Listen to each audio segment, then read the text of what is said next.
Our final week is dedicated to the idea of emergency preparedness and community resilience, two topics that are also areas of big development and growth in the communication discipline.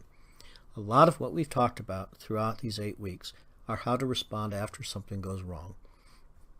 Today we're going to talk a little bit about preparing before that could occur, so we're better prepared for eventual crises. We know through the literature, and you've read in the textbook, that the better prepared an organization is, the more connections they have to their stakeholders, the more their reputation has been established prior to a crisis, the more likely it is there to recover and recover effectively. So I want to talk a little bit about pre-crisis planning and also a concept we now call community resilience and a whole community response to a crisis.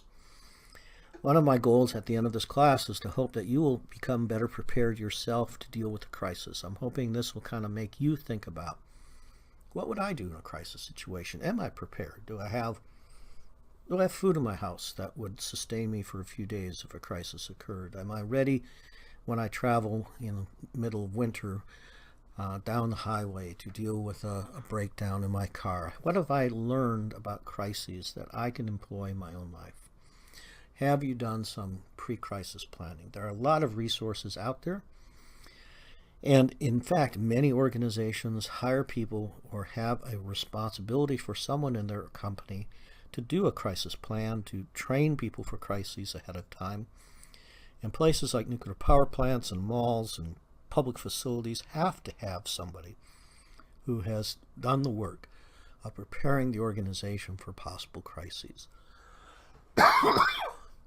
It's even a possible career option for some people. You may want to think about that.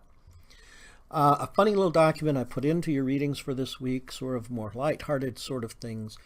One of the things the CDC, the Center for Disease Control, did in 2012 was to try to campaign to get people to develop their own preparedness resources. Every September, I believe it is, every year in September, the CDC and Ready.gov promote emergency preparedness on the part of people. And in 2012, they created this sort of zombie apocalypse.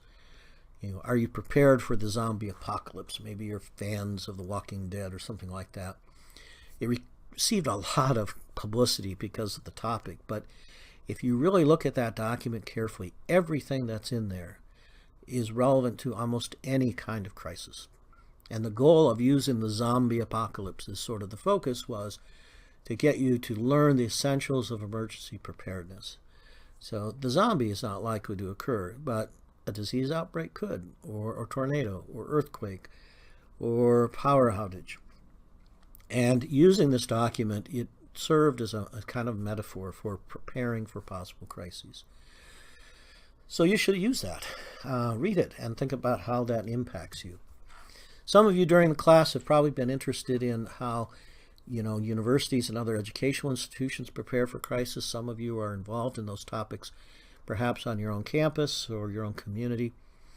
Remember that every institution, including you and I, has to account for their threats and dangers. Campuses are becoming more proactive in identifying risks. They now have protocols in place so that if someone on campus is defined or identified as showing risky behavior to themselves or to others, they have intervention plans in place. I mean, think about all the things that could happen with a university like this. I mean, yes, school shooting, again, is the more common thing people think about, just like terrorism has been a topic of discussion since 9/11. But there are a lot of things that happen on a campus. There could be a fire. There could be an accident over in the physics building or the chemistry building, a chemical spill, an explosion, a disaster of some kind. A building could fail. There could be a collapse. There could be a construction accident. We've got a lot of students living on campus. The dormitories and other facilities could run into problems. We feed hundreds, thousands of people every day. Food contamination, food poisoning could be an impact that could easily infect or hurt hundreds of people. Flu, smallpox, other sort of disease outbreaks, criminal activity, sexual assaults, gang activity, fights, violence, accidents. There's a unending list of things that could go wrong on a college campus, and every business and large organization has got to think about it. So one of the things I want you to imagine is what kind of things do institutions do to prepare themselves. And so on this campus, probably every summer here, they practice some of those things. They do a tabletop exercise and say, here's a possible scenario. How would we respond? Who are our partners? Who do we need to respond to and with? Most communities have worked together with fire and emergency services, hospitals, and they have a plan in place to help the whole community respond to a crisis. But, let's say the entire city of Cedar Falls or Waterloo is affected by a major crisis. In that case, our campus might be somewhat on its own, right? We've got our own law enforcement. We've got, resources and facilities. So, we can't always count on somebody to come in. One of the results of the Hurricane Katrina was the realization that in a major disaster like Hurricane Katrina, you're probably on your own for about 72 hours. I mean, it's going to take 2 or 3 days probably 3 or 4 days before a full set of resources to get into your community at least. So are you prepared to be sufficient and self-sufficient for that time?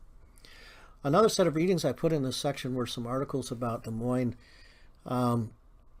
This is sort of the kind of every community, every county, every city has organizations and professionals that train and prepare for a crisis. And in this case, you kind of get a blow-by-blow description of the training that they received using a scenario of a local event, and then how they go through the process of training their personnel to be ready for a crisis. At every county level, we have people who are involved in emergency management. At the state level, we have our own state Homeland Security type organization here in Iowa. There are regional organizations as well. So yeah, you've got to think about where else can you get some of that help. And so reading the Des Moines articles will sort of show you how local officials help prepare themselves for a crisis. There are some interesting ways for you to become better prepared. Ready.gov is the best source for most emergency preparedness. They have stuff on every imaginable crisis. It's a place you can go to when a crisis occurs. You might have remember hearing Obama mention it in his press conference that I had you watch earlier in this course. So go to ready.gov sometime. Look at it. Think about what could happen in your area. And, they've got checklists and reading lists and connections to resources and training you can go through. What do you need to do and what can you do to be better prepared? FEMA, and I'm assuming they still have this. I haven't looked lately, and with government cutbacks, you never know. They have an organization called FEMA Corps, which is an organization that takes young people after graduation and gives you training to help you be prepared in crisis situations. They even had a training location here in Iowa. If you go to FEMA Corps, see if they still exist. They're sort of like AmeriCorps, and I know that organization still exists, and it's a way to get training. They can also help pay off your student loans, but they provide you with training and experience for a couple years to serve as a backup and assistance during various kinds of crises around the country, flood, fire, wildfire, whatever. And those young people are providing an interesting group of support in our country. And so there are a number of those kind of things, and also local organizations you can join. One of the other readings I have for you is what's called the whole community approach. And this is part of the newer developments in crisis management. We know that we can't rely on the government to fix everything, or a single organization or agency to have all the resources or answers when a crisis occurs. So the idea here is that when a community faces a crisis, everyone can be a part of that, should be a part of it. Everyone has their own skill set. So, if you have, let's say your organization has a lot of manpower, those volunteers could help with a crisis. If you are a medical professional, you can help with the medical needs. We have nursing corps, we have groups that have experience in heavy equipment and other sorts of things. For example, when the floods happened in New Orleans during Katrina, they had hundreds of buses that never got used that ended up getting flooded because they didn't have enough drivers. They simply didn't have people to drive the buses to get people out of that area to save their lives. If a community had a way to contact anyone with a commercial driver's license capable of pushing a bus and driving a bus out of a community and could contact them for help, imagine the number of people they could have gathered together to help them in that particular crisis. It's those little things. Thinking about how the entire community can come together. In other countries, in Scandinavia in particular, they're very big on this. We are finally getting to the point where we have to think about networking our entire community to be prepared for a crisis. So one way to do that is to think about public and private partnerships. Here in Iowa, we actually have a unique organization. Look up their website, called Safeguard Iowa. And Safeguard Iowa has brought together a lot of private companies as well as government agencies and groups and universities and locations to be a partnership arrangement so that in a case of a crisis, they can help each other. So it's a great organization. Look at how they do a lot of training. They provide support for private companies, and they help organizations when a crisis occurs. They've been very useful for some of the floods that have occurred in the past in this state. So think about how partnerships, if developed and created and practiced and put into place prior to a crisis, could help an organization. Finally, I want you to think about social media help. Social media has become an important and extensive tool in terms of crisis. Facebook has a safety check. They've got an evolving set of platforms of ways for you to check in if a crisis occurred, to let your friends and family know that you're safe. There's a video on social media emergency management. Red Cross, all sorts of agencies now are using Twitter and social media platforms as a way to communicate to people and for people to communicate out of a crisis area, asking for help and support and resources. So we now have new channels that organizations are using, and they also therefore have to monitor. And so we are now developing newer online tools. The Red Cross has some wonderful apps you can put on your phone that will help you in almost any kind of crisis, give you answers of what to do, how to react. They've got them for tornadoes and hurricanes and flooding and first aid help. So take a look at them. Think about how social media plays a role. So finally, just think about, how can your community be better networked and prepared for a crisis? And ask yourself, what do you know about current training? For example, here on campus, we do offer training for people if you want to learn more about active shooter preparations. We train people to address those incidences, and any student and faculty member, staff member can get that training. How does your workplace match up? Some of you are working other jobs. Some of you are in the workplace right now.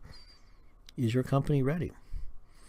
Every time I drop my kids off at school, right at the door of every classroom is a binder with their emergency preparations and plans. Every teacher is trained on them. Have you ever been trained on emergency preparedness at work? A lot of accidents happen at work. A lot of dangers are at work. How well prepared are you? So in our last week here, and I hope you've enjoyed this class, I want you to think not only about how crisis communication is a corporate issue or a concept, but also how it is part of a lifestyle. You've gotten to a point at this point in the class now where you've looked at a huge number of crises. You have experienced the response of a variety of organizations, both successfully and unsuccessfully. And hopefully after this class, not only have you, I'm hoping, experienced a good class, but you've also learned something that you can use someday in your own life. Thank you for being a part of this course, and give me any kind of feedback you can, whether it be the course surveys or just drop me a message. Let me know what can be expanded, maybe topics you would have liked to have covered.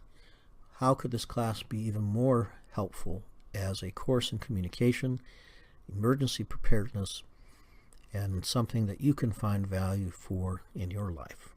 Have a good summer, and thank you for participating.